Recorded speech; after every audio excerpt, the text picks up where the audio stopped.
Bonjour à chacune et à chacun. Je suis ravie d'être présente aux Assises de la vie associative qui réunit plus de 400 représentants d'associations. L'objectif de ces rencontres est de mieux se connaître, mieux connaître nos particularités afin de s'enrichir, de pouvoir innover et mutualiser peut-être afin que jusqu'au mois de mai l'année prochaine, des gens s'investissent dans des groupes de travail pour nous faire remonter les besoins, les urgences. Un questionnaire a été envoyé aux associations. Il nous a alertés sur les besoins en formation, en communication, en locaux, en finances. Il s'agit d'améliorer nos pratiques et d'échanger sur ce sujet. Donc, en fait, donc nous, on est content de participer, bien sûr, en tant que l'association des Tunisiens du Maine-et-Loire, l'ATML. On a remonté, nous, par rapport à nos adhérents, on a parlé, on a des difficultés par rapport à tout ce qui est locaux. Donc, on a un problème de local, de charges qui sont très élevées pour nous. Quelle est la démarche et comment vous voyez, en fait Alors, on s'est aperçu à l'étude des pratiques dans les différents services de la ville qu'il y avait effectivement des traitements d'associations inéquitables du fait de l'histoire, de l'entassement de pratiques. Là, il s'agit de remettre à plat et de faire que toutes les associations connaissent de façon transparente les méthodes qui sont mises en place pour répondre aux demandes des associations. L'objectif, ce n'est pas une association, un local, on ne le pourrait pas, mais c'est que les associations puissent s'entendre pour mutualiser. Elles n'ont pas forcément besoin des locaux en même temps. En tout cas, qu'il y ait un traitement équitable. Et je l'ai dit tout à l'heure, quelquefois mieux vaut acheter un ordinateur portable qu'un bureau, puisque ce qui est souvent demandé, ce sont des lieux de réunion. Et il faut aussi que les associations s'entendent entre elles pour que les fêtes ne soient pas toutes en même temps. Quelquefois, il y a des locaux qui sont disponibles un jeudi soir, ils ne le seront pas le vendredi soir. Je crois qu'il y a tout ceci qui doit être réfléchi afin que plus d'associations soient satisfaites et de meilleures pratiques soient mises en place. Merci. Donc, c'est simplement, je vais abuser de votre gentillesse. Je vais simplement, nous, on est dans le quartier pratiquement Montplaisir. Donc, on sait qu'il y a une rénovation. Donc, on cherche, parce on fait un travail de proximité au niveau de notre action.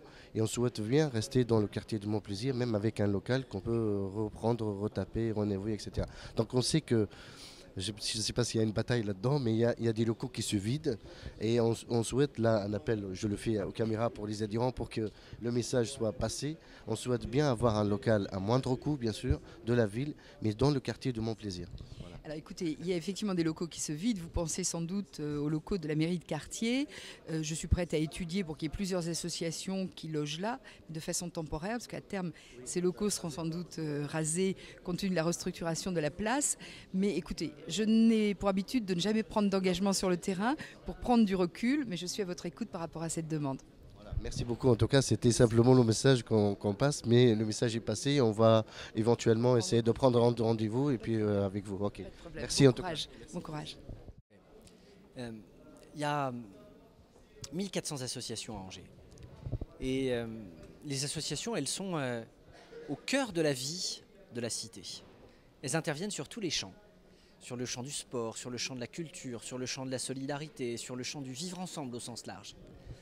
Et il nous semblait fondamental, au début de ce nouveau mandat de 6 ans, qu'on puisse prendre le temps de proposer à toutes les associations des assises qui leur permettent de se retrouver, de partager leurs difficultés, de nous faire part de leurs espérances, de leurs besoins, pour qu'on écrive des règles du jeu, parce qu'aujourd'hui, on a des associations parfois qui sont très actives, qui ont des difficultés pour trouver des locaux. On en a d'autres qui auraient besoin de trouver des partenaires pour développer tel ou tel type d'activité. Et on se rend bien compte que dans un contexte où il y a moins d'argent public qu'avant, c'est très important qu'on s'interroge sur la manière de faire mieux en étant plus efficace et en étant plus proches les uns des autres. Et dans ce contexte, cette journée, ce n'est pas la fin de quelque chose, c'est le lancement d'une démarche qui va nous conduire jusqu'au mois de mai. Et au mois de mai, quand on aura fini tout ce travail de concertation avec les associations, on pourra à ce moment-là écrire des nouvelles règles du jeu pour l'avenir, pour qu'il y ait davantage de transparence et d'équité dans la manière de suivre et d'accompagner les associations. Merci. Donc on passe à l'ATML, donc l'association des Tunisiens du Maine-et-Loire, et on voulait simplement vous remonter l'histoire des difficultés qu'on a aujourd'hui pour un local qui nous coûte très cher et qu'on est en conflit et on doit partir de ce local-là. Donc moi je profite, puisqu'aujourd'hui on est ici, donc de vous reposer la question en insistant sur le fait qu'on souhaite être sur le quartier de Montplaisir, parce qu'on a un travail de proximité qu'on insiste à l'avoir. On a besoin de locaux pour se réunir, etc. C'est pas simplement pour tenir bureautique. L'ATML joue un rôle important dans la ville, parce qu'elle permet à tous les Angevins qui sont d'origine tunisienne de pouvoir se retrouver, de pouvoir partager, échanger, vibrer au moment du printemps arabe, échanger aussi sur une réalité et faire en sorte qu'il y ait ce lien à l'échelle de la ville. J'ai eu la chance de rencontrer l'ATML pendant la campagne électorale et je n'ai pas oublié à la fois la qualité de l'accueil que j'ai reçu et le fait que vous avez ce jour-là exposé devant nous des difficultés de locaux. Et vous êtes finalement très emblématique d'une association qui est très active, qui a des soucis de locaux. La ville aujourd'hui, elle a parfois des locaux qui ne sont pas suffisamment utilisés, d'autres au contraire qui dans un certain nombre de cas sont mis à disposition d'associations alors qu'elles n'ont pas forcément beaucoup d'adhérents. Donc c'est tout le travail qu'on est sur le point de faire, mais ce que je peux vous dire de manière très claire, c'est qu'il n'y a pas deux discours, celui que j'avais en tant que candidat, celui que j'ai en tant que maire. J'ai une grande bienveillance par rapport à l'association parce que je sais le rôle qu'elle joue, je sais aussi à quel point elle est ancrée dans ce quartier de Montplaisir où il y a une présence historique forte à la fois des Tunisiens et de l'association des Tunisiens de Maine-et-Loire, et vous pouvez compter sur la municipalité pour que, en parallèle à tout ce travail, on soit attentif à votre problématique de locaux. Mais je pense qu'on aura sans doute des occasions de travailler de manière plus directe, pas seulement dans le cadre de ces assises, pour se voir et pour qu'on puisse trouver une solution sur le quartier de Montplaisir pour que vous puissiez avoir des conditions d'exercice qui vous permettent de poursuivre votre action au service de tous les Angevins et particulièrement de ceux qui sont adhérents de votre association. Donc, merci, donc le compteur est lancé, hein, on va cliquer maintenant à partir de ce jour-là. Merci en tout cas pour ça. Je vais abuser juste une petite question par rapport à la coopération. Comme vous le savez, quand on parle de Tunisiens, nous on a une grande majorité de Tunisiens. Il y a aussi une majorité de ces Tunisiens qui sont de la ville de, là où je viens, de Mahares. Et on a soulevé quelques sujets par rapport à la coopération entre la commune, entre la ville et ces franco-tunisiens qui sont aujourd'hui sur Angers, mais ils ont aussi une pensée pour Mahares, etc. Donc l'idée c'est qu'on voulait, nous, et ça c'est un sujet d'échange avec vous, je profite, je parle plus que vous, de parler en fait de la coopération. Qu'est-ce que vous en pensez d'une coopération, mais pas un jumelage à la con où on fait juste le panneau, ça ne nous intéresse pas d'avoir un panneau où il y a ville jumelée avec. Ce qu'on souhaite, c'est deux axes, et on va le soulever un peu plus dans le détail. C'est l'axe du patrimoine. À Mahares, on a un patrimoine archéologique qui est important. On a fait aussi faire venir un archéologue d'Angers d'ailleurs, qui est venu à Mahares, on a fait des workshops, etc., une étude. Et le deuxième axe, c'est tout ce qui est en fait formation. Donc la formation et le patrimoine. Deux axes qu'on souhaite développer avec la ville sur Mahares, mais ça peut partir avec Mahares, mais il y a d'autres villes qu'on peut après reprendre le projet et de faire ailleurs.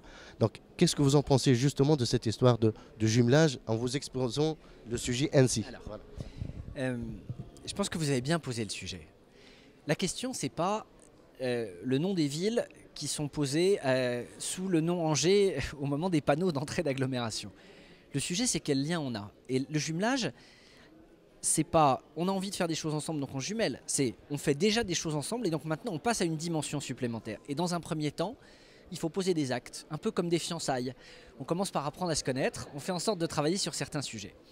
Nous, ce qui est certain, c'est que y a une diversité à Angers qui existe. Cette diversité, il ne faut pas qu'elle soit que dans un sens. Un échange culturel, ça suppose de mesurer aussi ce que sont les richesses et les opportunités qui sont liées aux origines d'une partie des Angevins. Il y a cette communauté tunisienne, et vous l'avez dit, elle a une particularité, c'est qu'elle est issue d'un bassin géographique qui est bien identifié. Vous savez qu'en plus, il y a dans mon équipe des gens qui partagent à la fois ces origines et cette volonté qu'on puisse se rapprocher.